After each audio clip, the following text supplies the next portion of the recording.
Hi everyone. I know how I sound.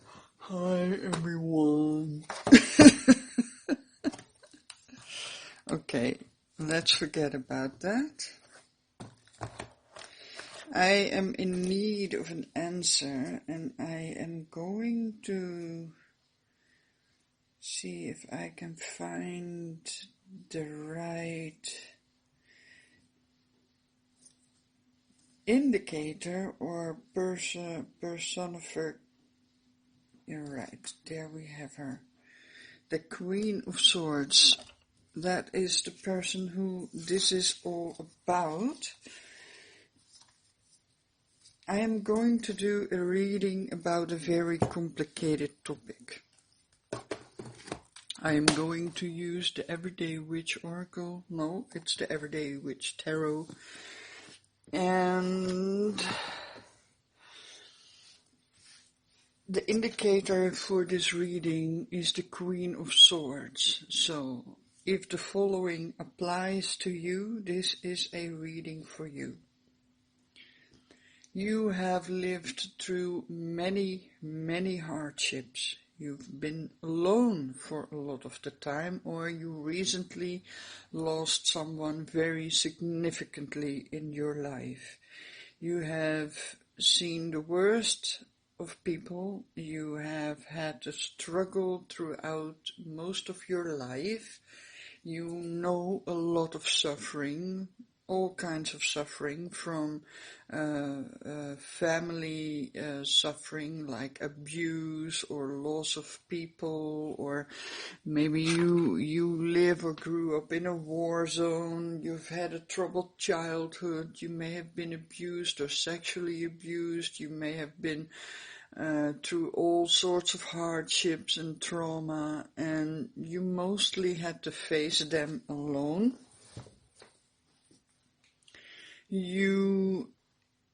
Because of that, you didn't break, but you have isolated yourself a bit. You keep distance to people. You keep distance to anyone who might be able to hurt you in the future.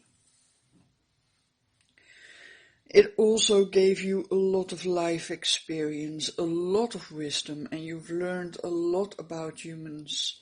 So you have gained through all of these hardships the ability to see through any charades and shenanigans that people are putting up.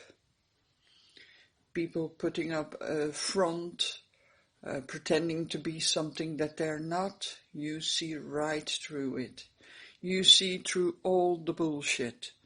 You are in a place, or you are heading to a place where you no longer accept any bullshit from nobody.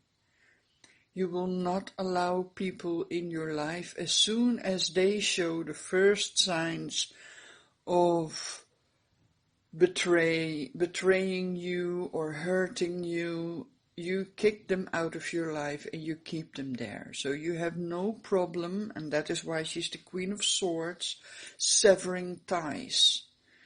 You have no problem cutting things out of your life that you feel are harmful to you.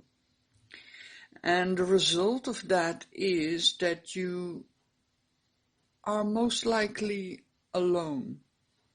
Sometimes also lonely, but doesn't necessarily have to be that way. Now, with this being said, if this applies to you, this reading is about you. What I am going to do here, is it still visible? Yes, it's still visible. What I am going to do here is first let me explain the situation that this reading is going to be about. And it's going to be a rather long explanation, so please forgive me, but I do think it's important to do this thoroughly so that you deeply understand the issue. Because of your past, you may be stuck in some sort of loop. If people have treated you bad in your past, it may be, and that is what this reading is about, so I am going to assume that this is the case, that you find that not only in the beginning of your life, during your childhood, people abused you, but that becomes a pattern that's persistent throughout your entire life. It seems that everyone you meet is trying to take advantage of you, is trying to fool you, trying to use you, trying to manipulate you, or even abuse you. And this is a strong pattern in your life. So you may find that you are moving from one toxic relationship to the next, whether it be romantic partnerships or friendships or colleagues. Somehow you're always surrounded by, let me say it this way, by sharks. People with ill intentions, people who have no respect for you, no respect for your boundaries, and are very self-serving and are there to use you for their own goals.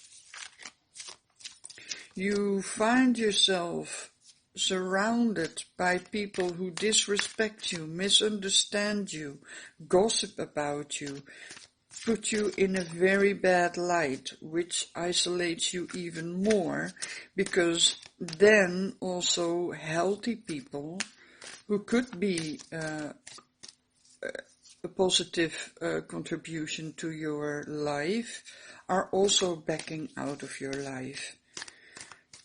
Now, how do you break this pattern? How do you get through this? How do you break through all the lies that are being spread about you? Let me take an example.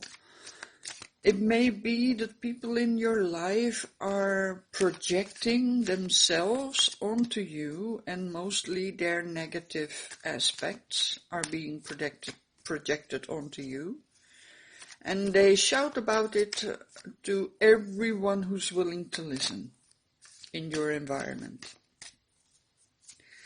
And that creates a very distorted picture of who you really are.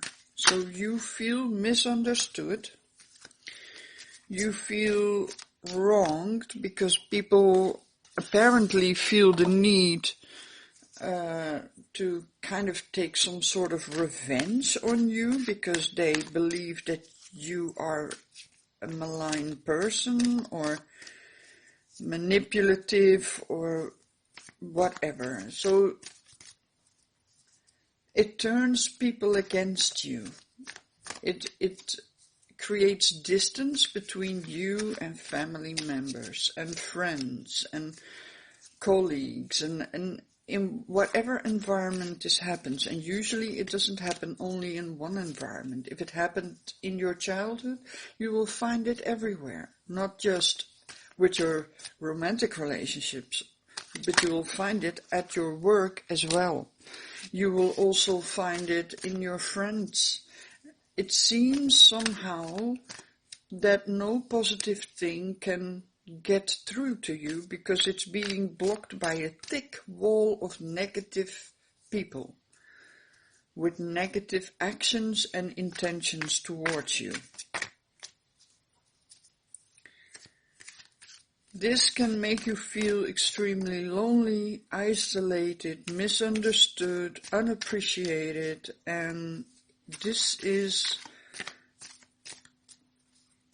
a cause for people to become suicidal. I'm not going to beat around the bush here. It can lead to severe depressions and ultimately to suicide. This is a great injustice. This is a major injustice.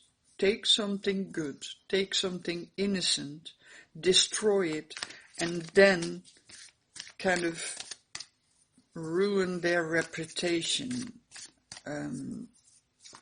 Character homicide, I don't know how you say this in English. Where, as character assassination, that's what I meant to say. So, after you've been destroyed, also your reputation is being destroyed. And people usually tend to believe the first story they hear, and the people who do this to you, they know this. So they make sure that they are the first ones who tell a story. Because it's more likely to be believed if they are the first. And then you are being put in the position where you have to defend yourself against lies about you.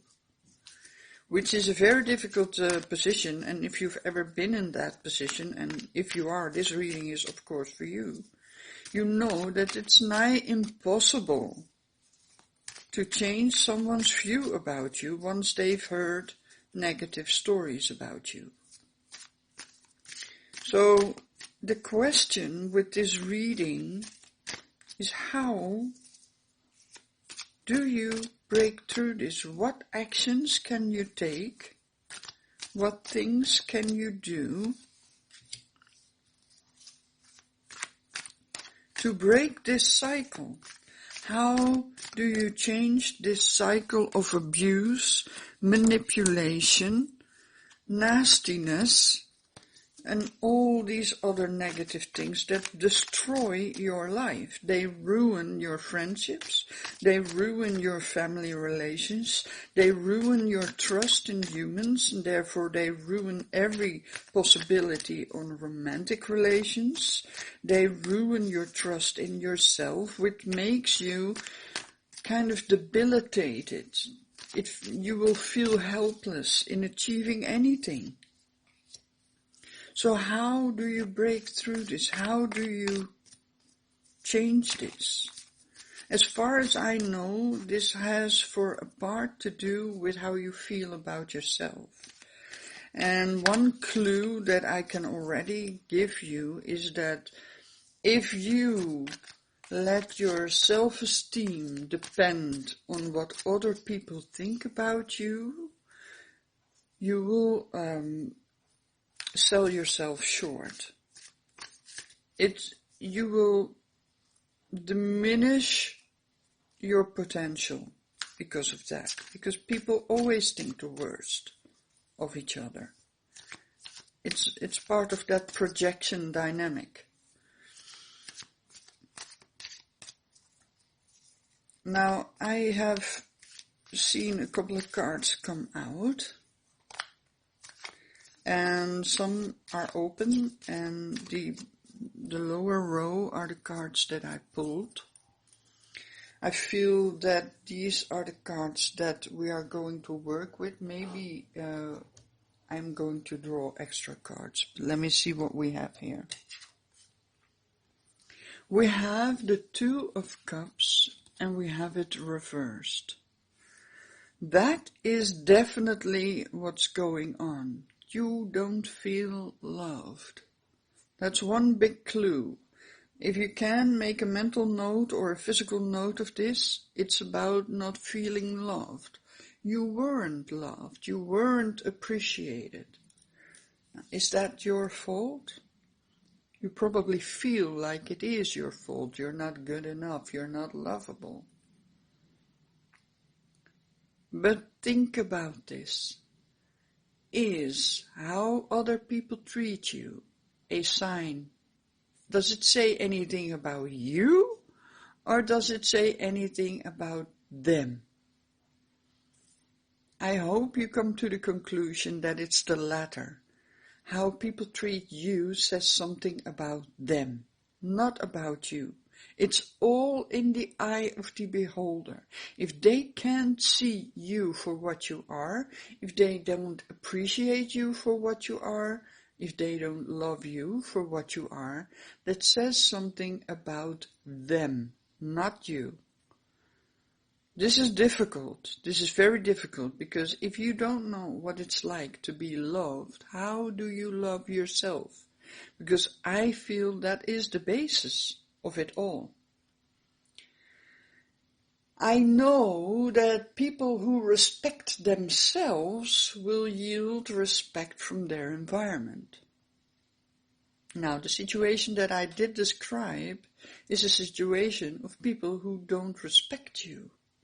So that is a sign that you don't respect yourself. Now let's pull this off layer by layer. How can you respect yourself? I feel that it starts by knowing yourself, knowing who you are, knowing what you fear, what you desire, what your weaknesses are, and what your strengths are. So this is a journaling prompt. You can write about these things, list them out. See if you can find as long as possible a list of properties that fit in one of those 4 categories. Second, it's about putting up firm boundaries and enforcing them. You need to be able to say no. I don't accept this. I don't accept that kind of behavior. Change it, stop it, or leave. And you must be able to enforce them. So if you say no, but you allow them to continue, you're not very believable.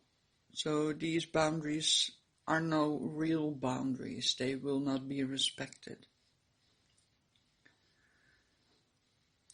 If you are able to meet your needs in a healthy way, what are your needs and how are you meeting them?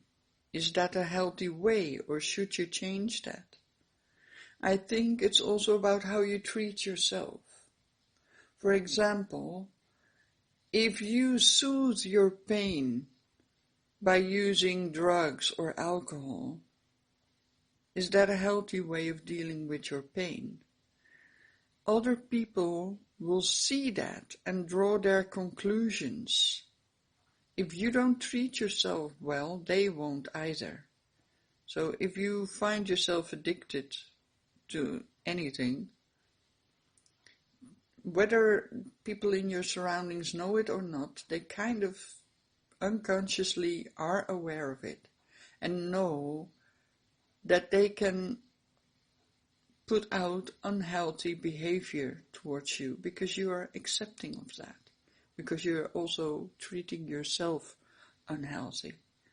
Now, it's very difficult to describe how to love yourself, but I do think these are main factors in how to love yourself well.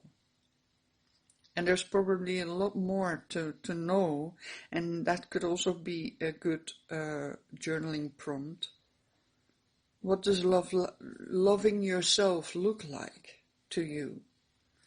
And if you haven't had an example in your childhood, you could try and look around and see if you can find behaviors in other people that you think, that's a good thing to show yourself that you love yourself. I think that is the basis of everything. I think that is the basis of it all. And it's difficult. I like to compare it to having to assemble a car. If you have these maquettes, or how do you call those? These tiny building projects where you can build ships or cars or whatever, then you have to assemble them. Usually there's a booklet that shows you what goes where and how it works and how to connect them and whatever. And you have all the parts. Now, if you have that manual and you have all the right parts, you can make it. You can make the car. You can make whatever it is that you are making. And it will work. It will work well. Maybe there's a screw loose here and there, but you can turn that. You can fasten that. You can make it secure. No problem. No serious issues there. But you, on the other hand, if you had a dysfunctional childhood, you have given a bunch of parts. You did not get a manual. And some of these parts are mangled and broken and missing. Now we're talking about something different, because now people are expecting you to build a car with that. But it's impossible. It's just impossible. And then, if you tried your best at building a car, something that remotely resembles a car and it kind of moves, and you are quite proud of yourself for doing what you did, because it was a hell of a job, but you managed it. You got something that drives around and it kind of resembles a car, but other people will project their safe childhood onto you and say, well, you are a failure because your car doesn't look like mine. Now that is a misunderstanding on the part of the other people. It's not your fault. Although I recognize that you probably are going to feel like you failed. Because you got eyes in your head, you look around, you look at your car, you look at their car, and you see the difference. You know their car has round wheels, yours are square and one wheel is missing. And their car has a nicely humming engine, and your car sounds like an explosion every 2 seconds.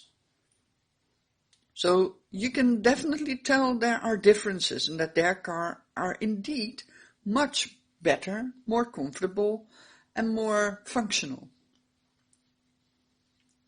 And you are with that broken car, and there's nothing you can do. You cannot get an extra tire somewhere. It's just what you get is what you get. That's what you need to do it with. So, and sometimes you can find some people around, mostly therapists or people like me who do readings, that can give you some pointers, some things that they discovered themselves when they were assembling their car.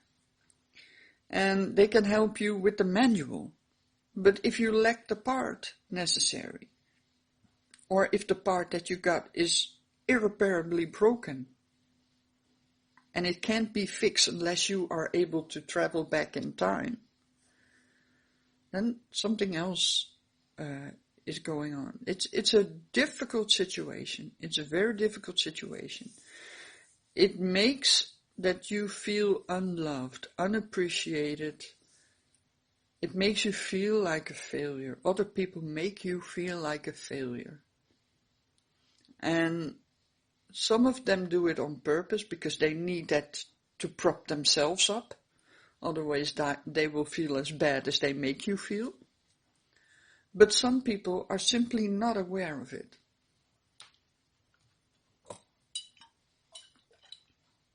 And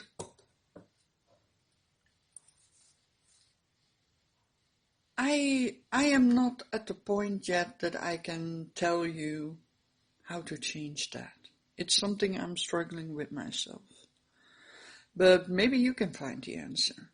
Because love, and that's what this card is about, love is the answer. It's the basis of everything.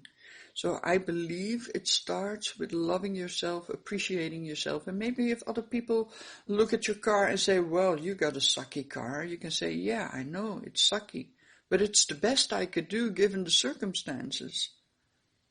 And I had to go through hell to get where I am now. So I'd like it if you appreciate the effort. Maybe that's an attitude that is necessary to feel a bit better about yourself and get better feedback from your surroundings. But the lack of love is very strong here. Now the next card is the Seven of Wands, and this shows a person who feels or is actually being attacked.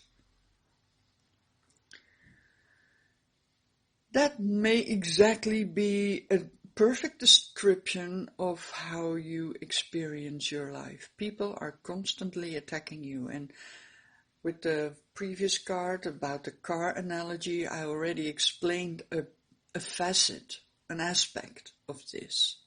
But it's more, because if people treat you badly and that's all you know, how are you going to get out of that mindset? Because this is not just about being attacked, but it's also about feeling attacked, even when you're not. And an example of that is if you have been abused and attacked and ridiculed during your childhood, it kind of becomes part of your system to feel like that. And as you know, communication is between a sender and a receiver, and somewhere in between the sender and the receiver, the meaning can get lost because, like I said before, it's all in the eye of the beholder or in the ear of the listener. So people sometimes hear things that are not being said that way, but that has to do with old wounds that are being touched. And that may be also an issue here. You may have become overly sensitive to things that you perceive as hurtful. And it doesn't mean that it's wrong, because it comes, it's like a child is like a blank slate. Whatever you write on it is what it becomes. So if you ridicule and harass a child, it becomes a victim. And it's going to feel like a victim. And that is written on the page, so it's going to be there their entire life. And sometimes, like I said, unless you can go back in time, sometimes things cannot be changed. But you can kind of correct them in a way. So if you become aware of your hypersensitivity towards behaviors of other people, you can make it less about you and more about them. And I hope you understand what I mean by this, because let's say someone comes up to you and says, "Oh, wow, look at your car, that's a sucky car." And you feel offended because you put your heart and soul in it. It took you a trip through hell and back to get that car that way, without a manual, with missing and broken pieces. And you might feel offended by that. And you feel hurt and you feel attacked. And you might even respond to the other person and say something like your car's all that. You might return the favor in a sense. And then there's this animosity between you and the other person, which is something you actually do not want. So if you can approach this in a different way, and look at it and think to yourself, wow, this person had no idea what I had to go through in order to get here. To get this broken and mangled car, but it's all I have. And I have to do with it. And actually, I'm doing quite well, given the circumstances. And you can just say to that person, maybe if you can surpass your feelings of hurt, and it's about realizing that the other person may not realize how this comes across. So if you can put your emotions at hold for a minute and think, count to 10, and think they probably do not know how this comes across. And then find a way, and you know how you can do that, to kindly or jokingly come back and say, well, how would you feel if someone pointed at your car and said, that sucks? And maybe explain a bit, I didn't get the manual. I didn't get all the pieces. So this is the best I can do, and it's probably a lot better than you would do. So if you can explain your situation, the other person might think before they speak.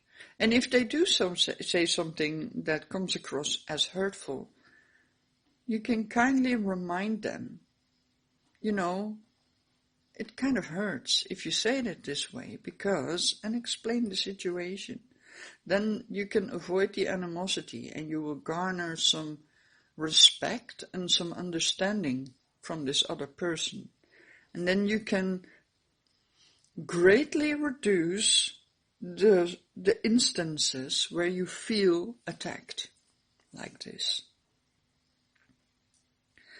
Also, I realized that these cards describe perfectly the situation that I was describing as these cards jumped out the deck. So, lack of love, feeling attacked. And then we have two more different cards. We have the King of Wands. This may be, it is upright, but as you can see, the King of Wands is a leader. He's a planner. He knows where he wants to take things. He has a plan A, he has a plan B. So it's also about organizing, thinking through. Because without proper planning, you will always fail.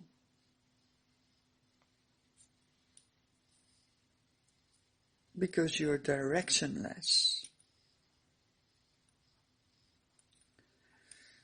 This can mean that someone has been overbearing, or it can mean that you look to other people to guide you instead of guiding yourself, and that's the meaning in this context. You need to somehow address this part in yourself.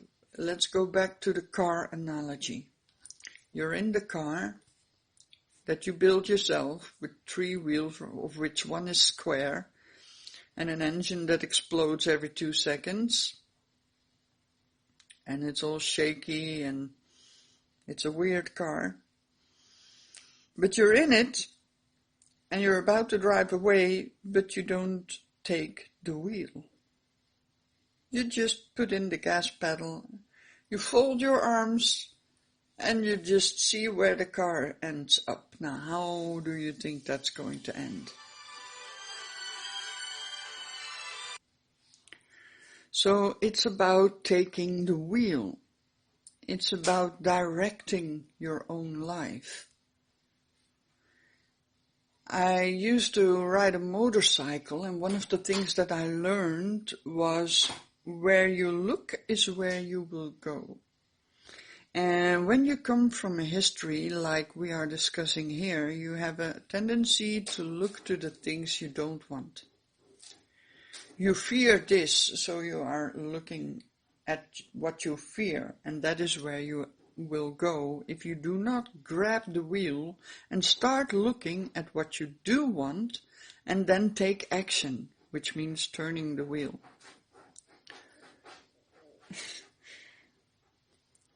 So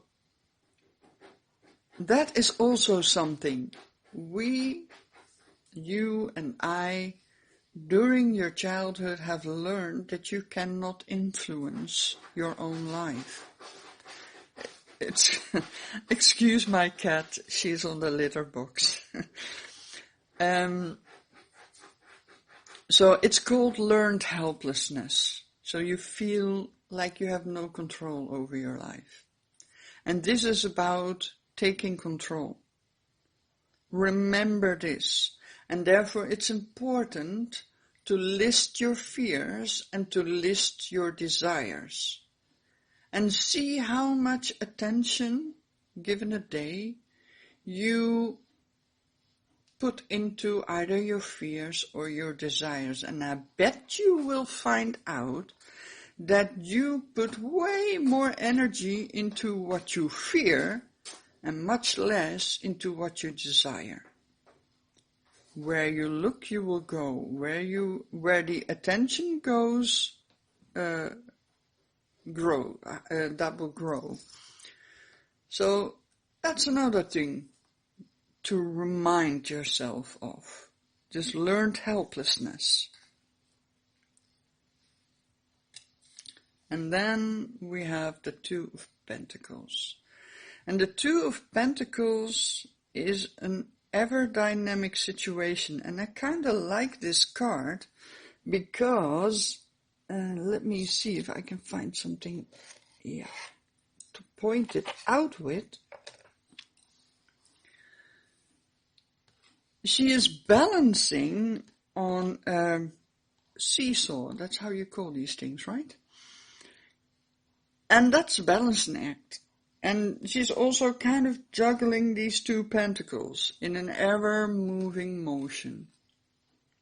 It's a balancing act. And then her cat is jumping on the seesaw, which will disturb her balance.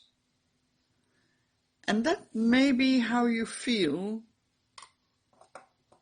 during your life, that just when you found kind of a balance, then there's something that's going to mess that balance up.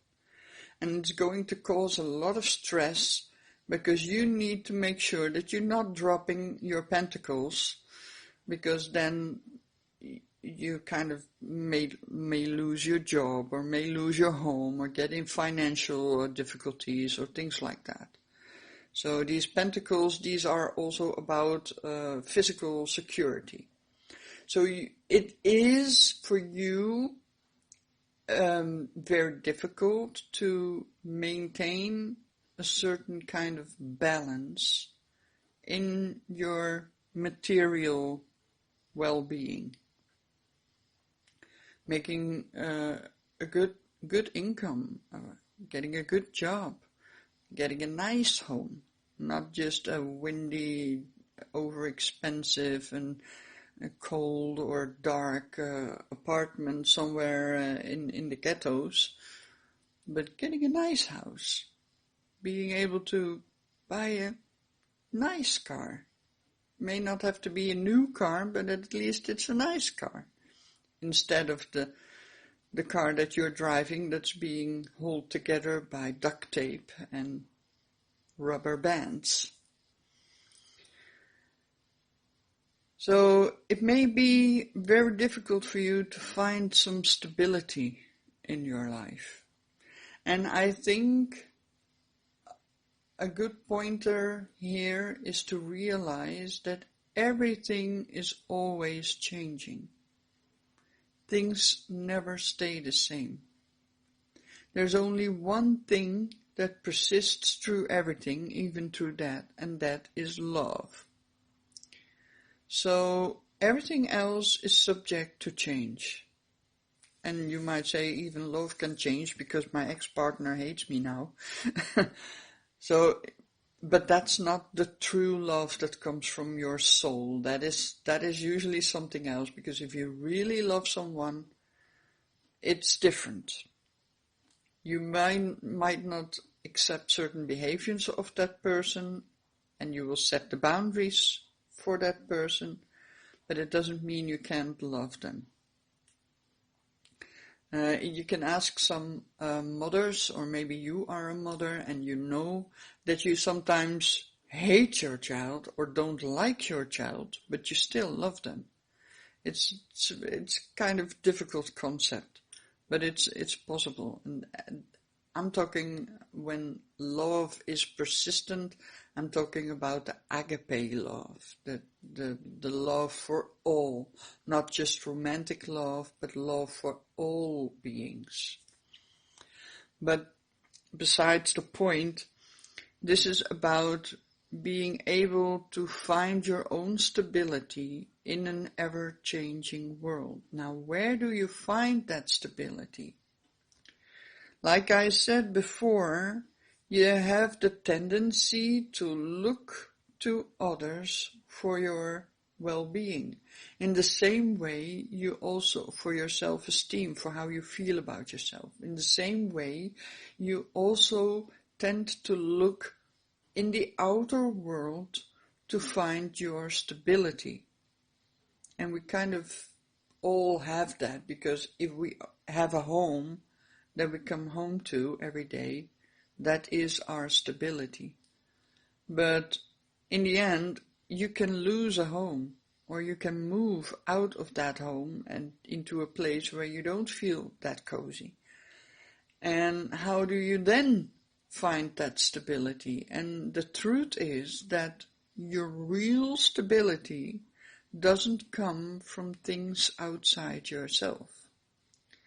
If this is you, you might have a tendency to keep buying stuff. You may even be a hoarder, have very big difficulties throwing things out.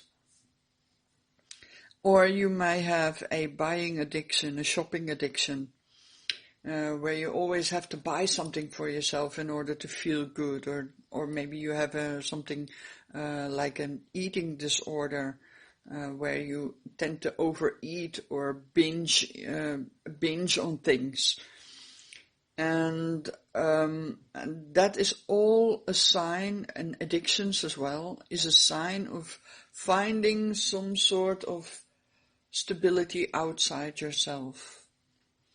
But you need to look inside yourself for that real stability that can weather every storm. And just look back at some of the most difficult times that you went through in your life. You may have found that there's somewhere deep inside you, there's this core that is you, that you call I. And that's always there. And it's always the same. You're always the same. Whatever happens to you, whatever you get or you don't get, you're still you. That is your true stability. Meditation and mindfulness are ways to get to this point, because somewhere along the way, it's very real possibility that you have lost touch with that you, with that innate feeling of you. You can locate it in your body if you say I and you point at yourself. Where do you point? Usually you point at your heart. Now that is the location where you need to put your mind to. And instead of looking outwardly for you, try to look inside you for you. And if you do that, you will be able to find that you is an actual portal to another universe. But then you've gone deep, if you get that far. But it would be the summum, because if you find that, you can be at peace everywhere. I think it was Nelson Mandela who said when he was in prison, you can imprison the body, but you cannot imprison the mind. And kind of suggesting that whatever and it's also the Buddhistic way of life, that whatever happens to your body, there's always this you where you can go to. And if you find that portal to that other world inside yourself, you can find all sorts of beings, angels, aliens, fairies, whatever beings, talking trees, and you can actually go into that magical world. You can connect with the source of all living beings, and then you know that you are that source. That I that you point at is the source of all living beings. It's a small fragment of it, but it's the same thing. It's like the droplet and the ocean. So that is the thing that you need to find. And once you found that, you will have that inner balance, that you can stay balanced whatever around you is moving. And that's the kind of stability that you're looking for. I've gone on for quite a while, and we are not even halfway. So let's start at the second part of this reading. So let's get into the second part of this reading. Now, to recap, these first 4 cards were a description of the situation. And also they give some pointers as on how to deal with certain things. Now, we also have a series of closed cards. I have not seen them yet, so we will go through them one by one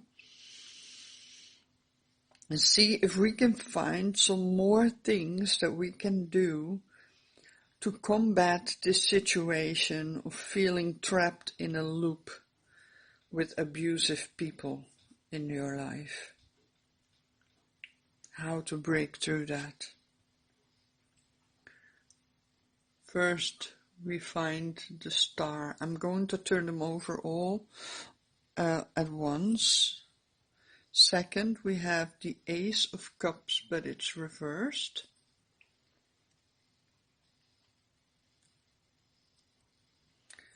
Then we have the Queen of Pentacles.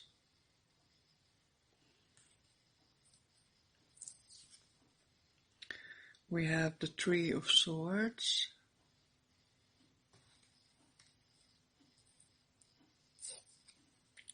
We have the Ace of Pentacles.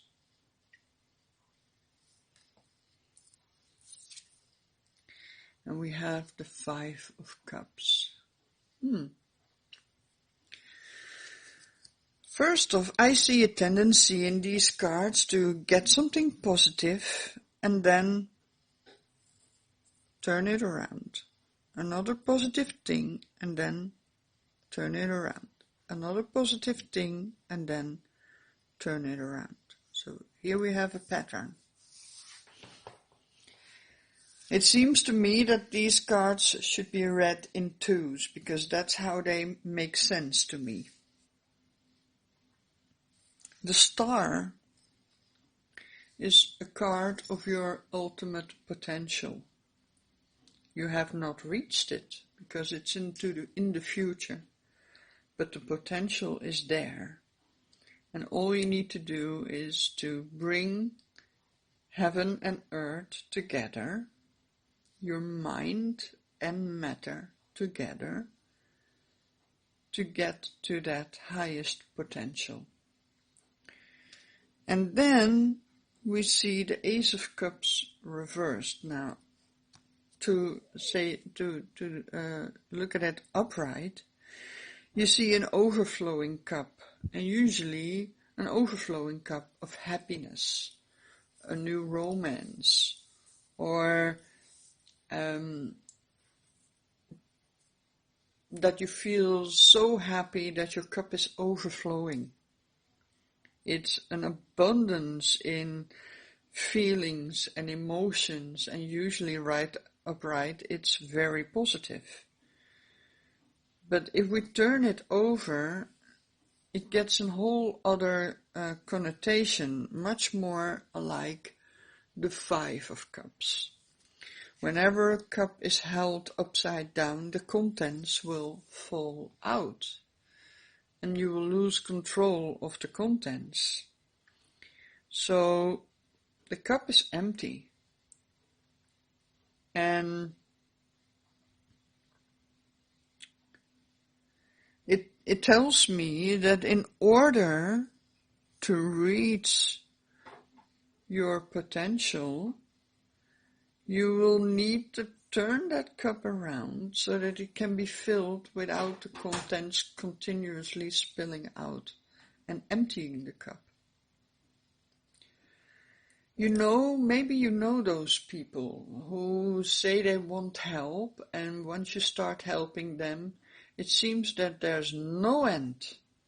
Whatever you do, you fulfill their every wish, and it's never enough. It never solves the problem. It never makes them feel better. It never helps them, or even if it does help them, they don't feel it that way. It's like all your energy is being poured into a black hole. That's what the reversed Ace of Cups entails. So maybe you are putting your energy in the wrong cup, so to speak. You are pouring your energy in a black hole, a cup without a bottom. You can just keep on pouring, it will never get full. This is also a symptom of borderline personality disorder. If you feel like, because this can also be about you, mind you, if you feel like your cup is never full, whatever you do, you keep feeling hollow and empty inside, it means that you need to somehow turn that cup around. And the first few cards give pointers to why your cup has turned into a black hole. It doesn't necessarily tell you how. In the case of you suspecting that you might suffer from borderline personality disorder, I would advise you to seek help. You might need someone else to guide you, like a star can guide you through the night. If you are lost, you can navigate by the stars to find your way. That can guide you to figuring out what's going on here. Usually it comes down to you trying to fill your cup with things from the outer world. And they will never satisfy, because the only thing that will fill your cup without emptying itself at the bottom is if you look inside, what I described with this Two of Pentacles. Go inside to fill that cup. And in the beginning there may be just a little bit of water in it, and you need to kind of get a positive outlook on yourself. Don't compare yourself to others.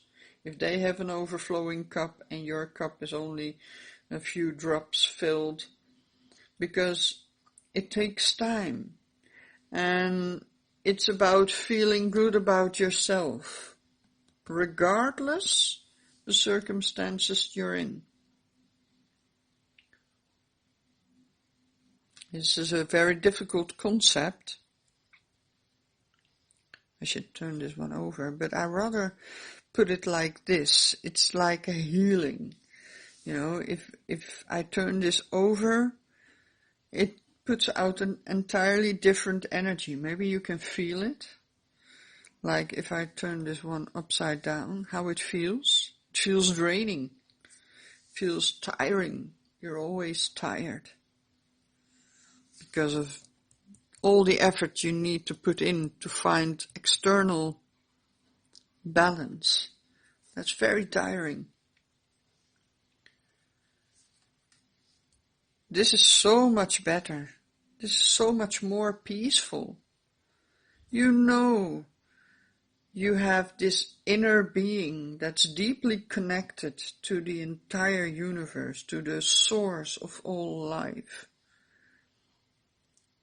And that can fill your cup over time. Every time you manage to connect with another living being and see it as a divine spark, eventually you will be able to look at yourself as that divine spark.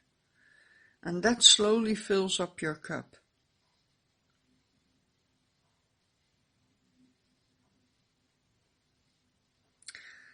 I gotta say, my choice of words, divine sparks, and then looking at these stars who are also kind of sparkly, and they're also divine.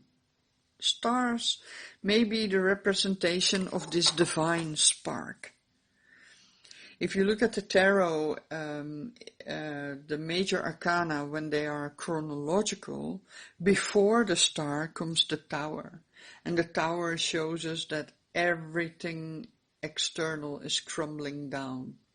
You lose your job, you lose your house, you lose your relationship, you lose your money, you lose your good looks, you lose your health, whatever it is. Everything related to your earthly existence can crumble. And amidst the ruins of the tower, suddenly you can look up and see the stars, see the divine sparks. Become aware of the divine spark inside yourself. Whatever things in the outside, they're all subject to change. The only thing that will never change is the divine spark inside yourself. That will give you balance, that will give you stability, and that will give you the ability to kind of metaphorically repair your cup so that it can hold the water instead of draining it. I hope this makes sense to you. The next two cards, we see the Queen of Pentacles and the Three of Swords. To me, this speaks of the transference of pain. You know, the Queen of Pentacles is usually the nurturer. She is the caretaker. She is the mother who feeds her children, who tends to the garden, to make sure that everything is bountiful, that all resources are. She gives of herself in order to feed the people around her. But and so this is very much a mother figure. But if this mother figure is also hurt, like we are, she will pass on the hurt because she feeds her surroundings with herself. She will also feed the pain. So this is also, it's about the transference of pain, like hurt people, but it's also about multi-generational trauma or multi-generational curses that transfer the suffering of the parent over to the child, who will then also transfer it over to their children. And so it can persist over several generations until one of those people in that chain will take up this karma and solve it, work it out, release it, heal it. Then that will break the change of the transference of pain.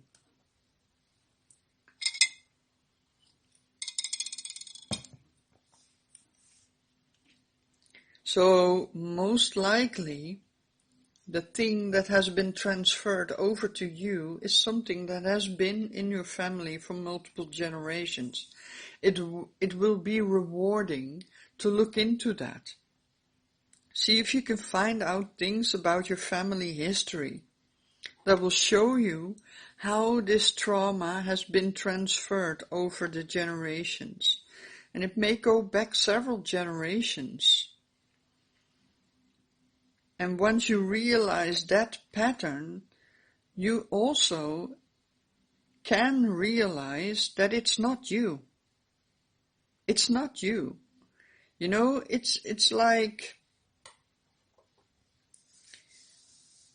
we have this game in the Netherlands, and we call it Black Pete. It's a card game, and there's a deck of cards, and there's one card, and that's called the Black Pete card, and that's the card you don't want to have in your hand. So whenever you play cards out, I'm not quite sure, it's been a long time since I played that game, but it's about giving, every time it's your turn, you need to pick one of your cards and give them to another player. Something like that. And if you have the Black Pete card, you want to get rid of it as soon as possible. So whenever you have a Black Pete card in your hand and it's your turn, you take that Black Pete card and you dish it out to someone else. You got rid of it. But then someone else has it, and in their turn, they might try to get rid of it as well. And then as soon as all the cards are depleted, the one who's left with the Black Pete, well, that one is kind of the loser of the game. And this reminds me very much of that. Because every time the trauma gets transferred to another generation, it means that the previous generation was not able to resolve the trauma. The only way to get rid of this Black Pete card for good is to work through the trauma so that you will not transfer it over to your children. On a personal note, that was the reason why I chose not to have children, because I didn't want to pass anything on to my children. I am trying to break this chain of multi-generational trauma. And you might have similar feelings, or you might have the feeling that you want to make it better by having children. But it will not get better unless you work through it yourself. And I was going to say something, but it escaped me for now. Maybe I'll come back to it later. So it's most likely something that has been going on for several generations, and it's worthwhile to figure out that it's not you, but it's something that the other person wasn't able to heal. There has been scientific evidence that suggests that trauma indeed is passed on over generations. If you can get your hands on a book of Jan Storms, he is a Belgian author about psychopathy. And he has done research, and that research showed that people who were highly psychopathic usually had someone in their family tree who has been interned in the Japanese prison camps or in the German destruction camps in the Second World War. So these traumas somehow get passed on and they affect future generations. And it's good to get a hold of this. And it also tells me that one of the possible things that might help is to do a, how do you call that?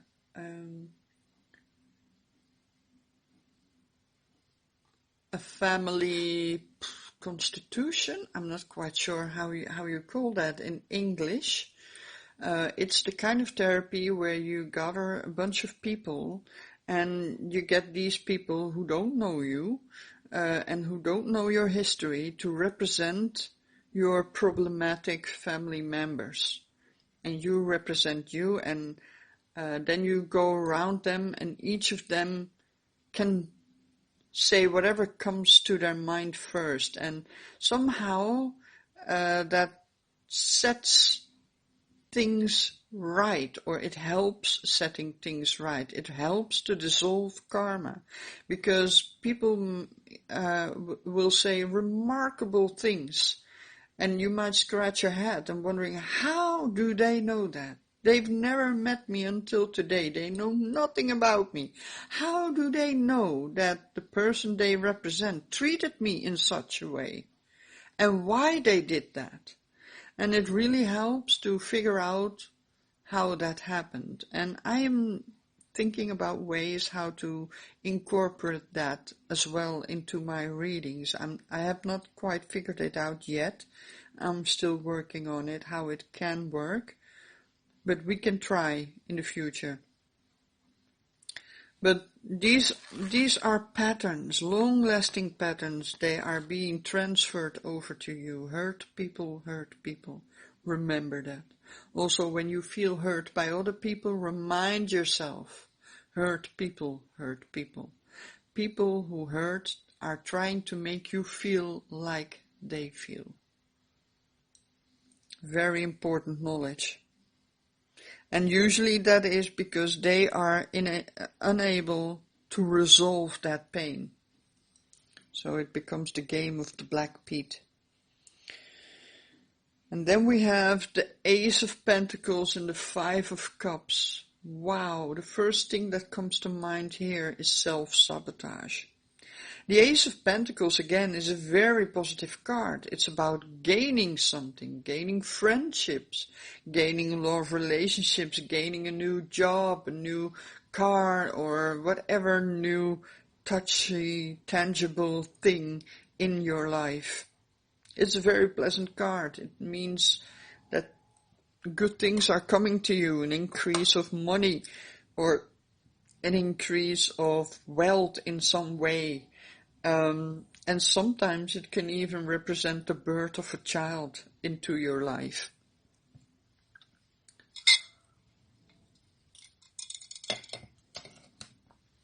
It would have to be corroborated by other cards, though.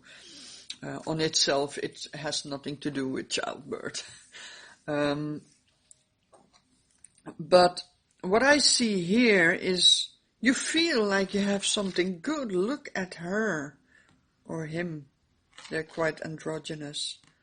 Holding up the pentacle, looking at it. Look at that, such a beautiful pentacle. I can't believe that I got one. It's amazing. I love it. I adore it. But then something happens. And you feel a totally different situation. This is about gaining and this is about losing. But losing and focusing on what you lose and not noticing what you still have.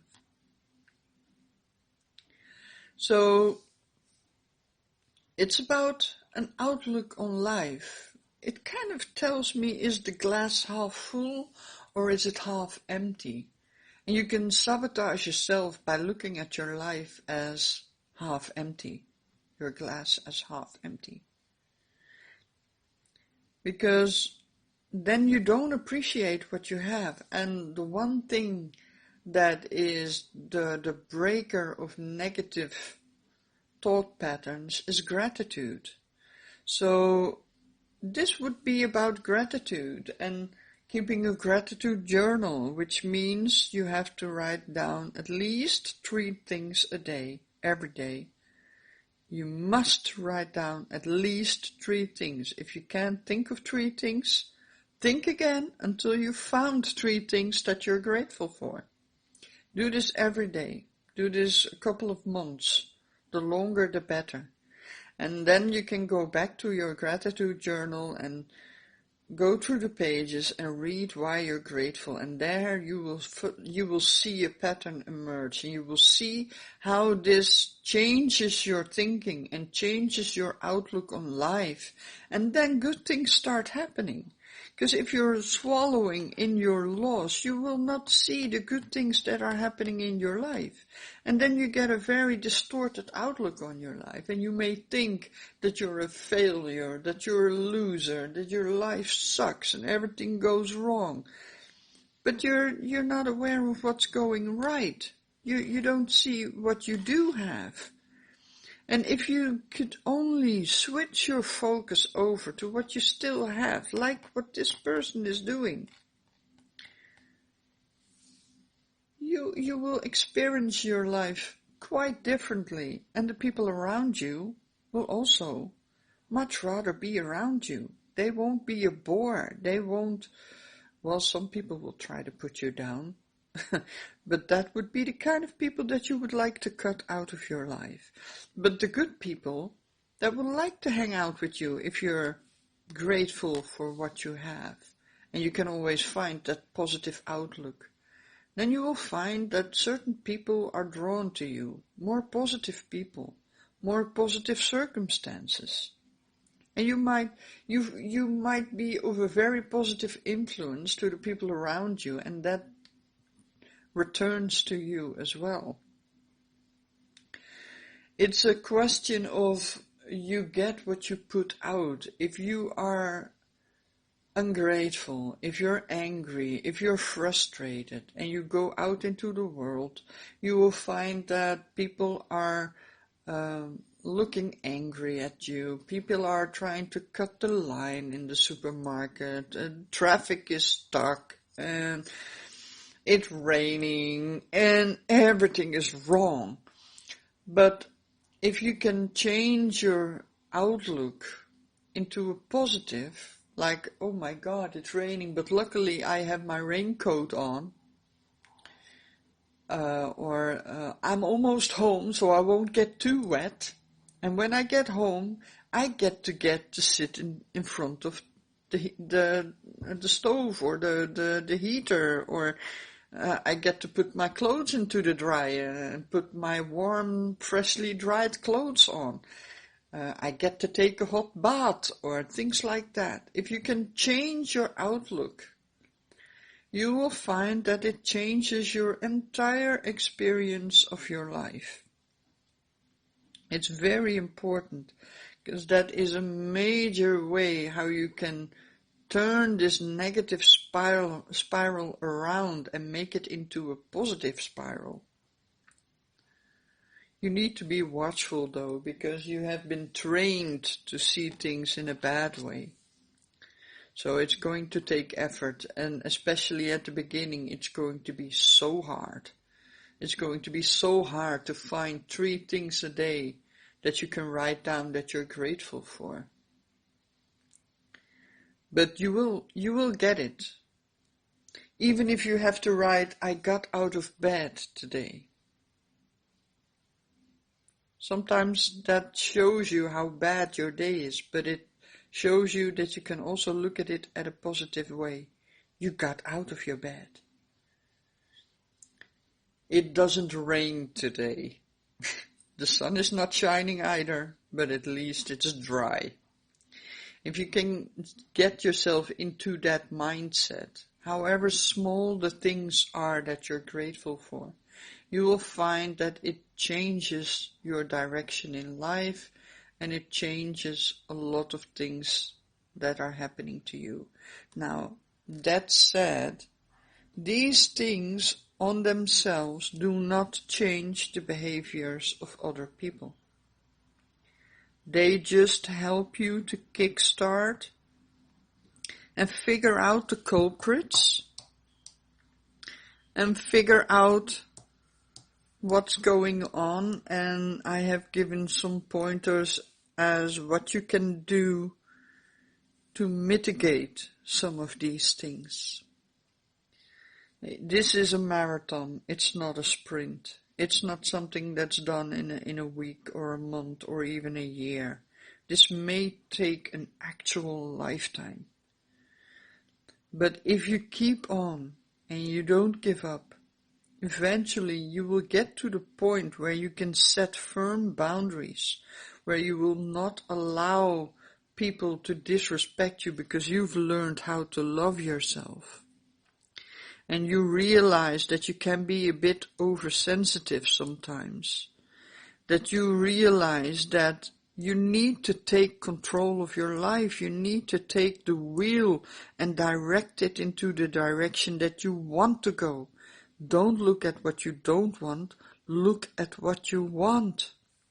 Find that ultimate stability inside yourself instead of outside yourself, where you can be easily distracted or things can happen that throw a wrench in the machine for you. These are things that will help you to break the pattern, and you might also need some help from other people that can be of a guidance to help you to learn to keep your cup full and even overflowing. That you can look at yourself with love in your heart. That you find that you have surrounded yourself with things and people and animals that you love, that spark love and joy inside yourself, that can help you to be happy with what you have instead of looking at what you don't have. And realizing that this is something that may have been going on for multiple generations. So don't beat yourself over the head if it doesn't work at first to get this broken, this chain, this negative spiral. It's an extremely difficult task. Think of a spinning wheel that's spinning in a high velocity.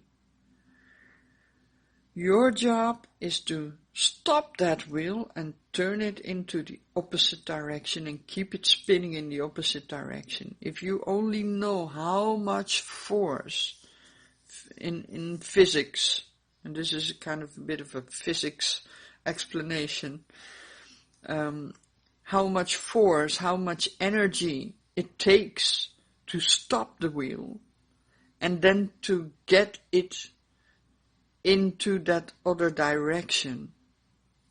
It takes an enormous effort. So if you get tired along the way, that's okay. Sit down and take a break. Forgive yourself. Recharge yourself. Get yourself in this positive place again. And once you have recharged and you feel up to it again, you can take it up where you left off.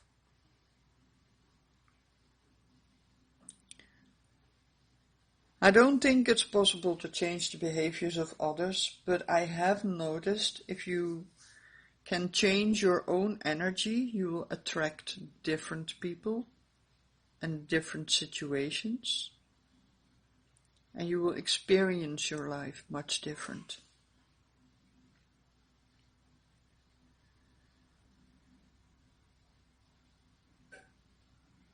I asked in this reading what you can do or what I can do to break this cycle. And it's not about changing other people's behavior. If someone is a gossip, you can't stop them from gossiping. They will gossip. But maybe if they realize that you are happy with yourself and strong in your own being, you're maybe not as fun to gossip about anymore, and they might find someone else to gossip about. And if people really are very narcissistic and abusive, cut them out. Don't allow yourself to be treated that way, because that would be like getting all the work that you've been putting in and undoing that. Don't allow people to ruin your party, so to speak.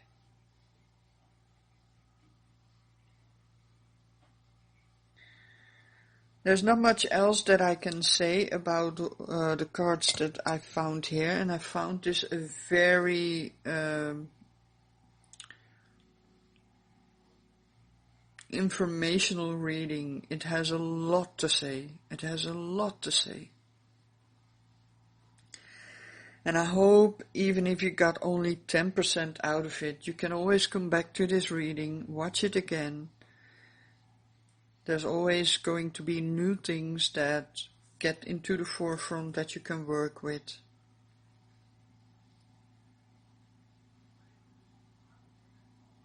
I hope this was useful for you, this was helpful, and it can set you on into the right direction.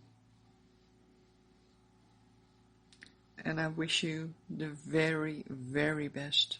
Be blessed. Bye.